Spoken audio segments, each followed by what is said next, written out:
رسول الله صلى الله عليه وسلم الخلق عيال الله فأحب الخلق إلى الله من أحسن إلى عياله.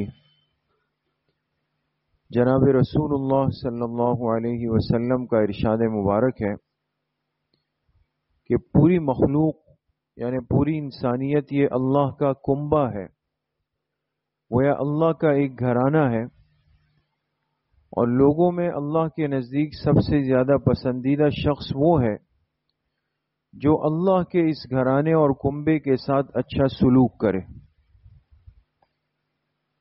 اب اللہ پاک کی ذات کسی بھی قسم کے رشتے سے، نسبت سے، نسب سے، اولاد سے، ازواج سے، احفاد سے، ہر چیز سے اللہ کی ذات پاک ہے۔ لیکن اس حدیث پاک میں اس انسان کو دوسرے انسان کا احساس دلانے کے لیے کہ یہ صرف اپنی ذات تک محدود نہ رہے، بلکہ اس کے دل میں باقی انسانیت کا بھی درد ہو، ان کا بھی احساس ہو، ان کی بھی فکر ہو، ان کی تکلیف کو اپنی تکلیف سمجھے، ان کی خوشی کو اپنی خوشی سمجھے۔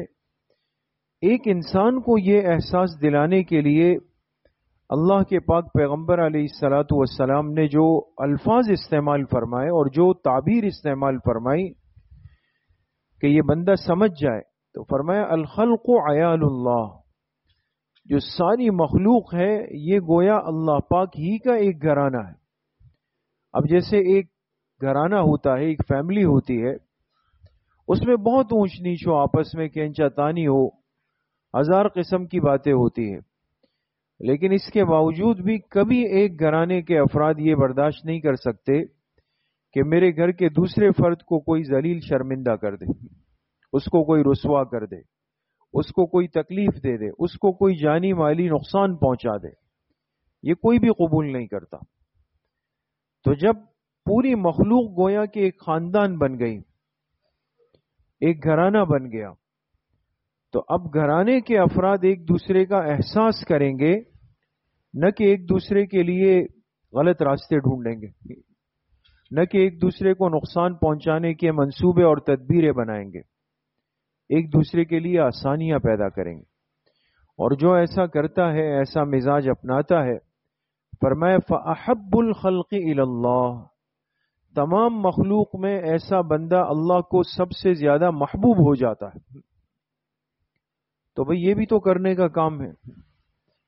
آج ہم میں سے ہر ایک یہ چاہتا ہے کہ اللہ کی نظر میں میں محبوب بن جاؤں، اللہ کا خاص بندہ بن جاؤں، اللہ سے محبت کرنے والا بن جاؤں، اللہ مجھ سے محبت کرنے والے بن جائیں۔ اس کی طلب میں تو سب ہے، دعائیں بھی ہم مانگتے ہیں۔ اس حدیث پاک نے اس کا ایک راستہ اور ایک آسان طریقہ بھی بتا دیا کہ آپ جس ماحول میں ہیں، جس معاشرے میں ہیں، آپ کے ارد گرد جو آبادی ہے، جو افراد ہے، جو پڑوسی ہے، جو انسان ہے، ان کا احساس اپنے اندر پیدا کر لو۔ لہٰذا یہ کوئی کمال نہیں ہے کہ انسان نہ دوسرے کی خوشی کو کوئی حیثیت دے، نہ دوسرے کی غمی کو کوئی حیثیت دے، جیسے آج کل ہم کرتے ہیں۔ اگر کوئی کسی تکلیف کے اندر مبتلا ہے تو کہتے ہیں بس بس ہونے دو، جہاں سے گزرو، مصیبت ہمارے گلے آ جائے گی۔ اب وہاں سے گزر گئے، خدا نہ خواستہ کوئی حادثہ ہو گیا روڈ پر، کوئی بیچارہ تکلیف میں تڑپ رہا ہے، اب اس بندے کا کیا کرنا ہے؟ ہمارے ہاں یہ فکر کرنا کہ کوئی ایمبولینس بلائے، کوئی فکر کرے، اس کو اٹھائے، اس کو سہارا دے، اس سے پہلے اس کی ویڈیوز بننا شروع ہو جاتی، ایک الگ تماشا بن جاتا ہے۔ بہت دفعہ ایسا ہوتا ہے کہ اس تاخیر کے نتیجے میں وہ زخمی جو اتنا زخمی نہیں ہوتا، خون مسلسل بہہ کر آخر بالآخر دنیا سے چلا جاتا۔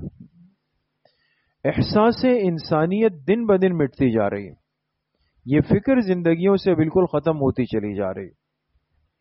اسی طریقے سے ایک دوسرے کے حالات سے اگر ہم مطلع ہو جائیں تو پھر ہم ایک دوسرے کی کیا فکر کرتے ہیں؟ یہ فکر تو آج ہر ایک کو ہے کہ میں دوسرے کی کھود کریت کر دوں، تجسس کر لوں، اس کے قصے کہانیوں سے میں واقف ہو جاؤں، یہ تو ہم سب لگے ہوئے ہیں۔ لیکن یہ احساس کس کو ہے کہ مجھے پتا چلا کہ میرے پڑوسی آج کل تکلیف میں ہے، پریشانی میں ہے، مالی معاملات میں، تو چلو بھائی جا کے اس کا احساس، اس کی فکر کر لوں. عید آ رہی ہے، اس کے لیے کچھ اسباب پیدا کر لوں، خوشی کا سامان اس کے لیے بنا لوں. یہ چیزیں نہیں ہیں دوستو. صرف ایک دوسرے کو ٹٹولنا، ایک دوسرے کی خبرگیری اس لیے کرنا کہ مجلسوں میں بیٹھ کر قصے کہانیاں کروں، ایک دوسرے کے حالات اور معاملات کو کھود کوریت کرنے کے لیے پاگل حد تک گر جانا، یہ آج ہماری زندگی کا سب سے بہترین طریقہ بن چکا ہے. جس کو قرآن کریم نے منع کیا، حرام قرار دیا، اس میں لگے ہوئے ہیں. لیکن احساس امت اور احساس انسانیت وہ زندگی میں نہیں ہے. تو اللہ کو وہ انسان بڑا محبوب ہو جاتا ہے جو دوسرے انسان کی فکر اور احساس اپنے اندر پیدا کر لیتا ہے. تو اب دیکھیں، مہینہ اختتام پر ہے، برکتوں والا مہینہ تھا، اور اللہ پاک بطور انعام کے ایک خوشی کا موقع انسان کو دیتے ہیں، عید الفطر کا. تو ایک انسان کیسے یہ بات برداشت کر لے کہ بھئی میرے گھر کے حالات صحیح ہو، خوشیاں ہو، بچوں نے اچھے کپڑے پہنے ہو، سب ہو، لیکن خاندان کے بہت سارے گھرانے ایسے ہیں کہ جن کے بچوں کے پاس شاید پہلے دن کے کپڑے بھی صحیح نہ ہوں. یہ احساس کون کرے گا؟ کیا ضروری ہے کہ ہم انہیں مجبور کریں کہ وہ روڈوں پر جا کر لائنوں میں لگیں اور لوگوں کے سامنے ایک بھکاری اور سوالی بن کر وہاں پر دھکے کھائیں؟ اگر آج خاندان اپنے خاندان کی فکر کرے، محلے دار اپنے محلے داروں کی فکر کرے، بہن بھائی آپس میں ایک دوسرے کی فکر کریں، یقین کریں یہ سب چیزیں بالکل ختم ہو جائے گی ملک سے. یہ جو آج کل کے تماشے بنے ہوئے، مسلمان کو خالصتاً ایک بھکاری بنا دیا گیا ہے.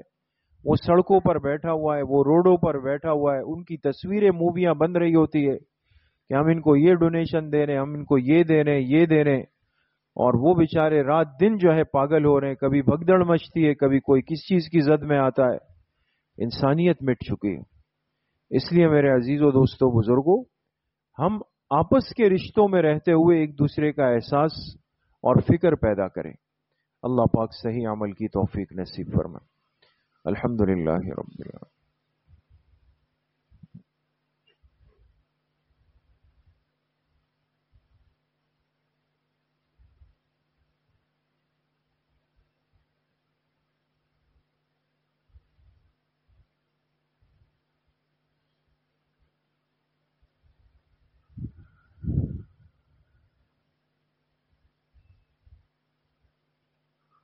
وصلی اللہ وسلم علی نبینا محمد وآلہ واصحابہ اجمعین برحمتہ.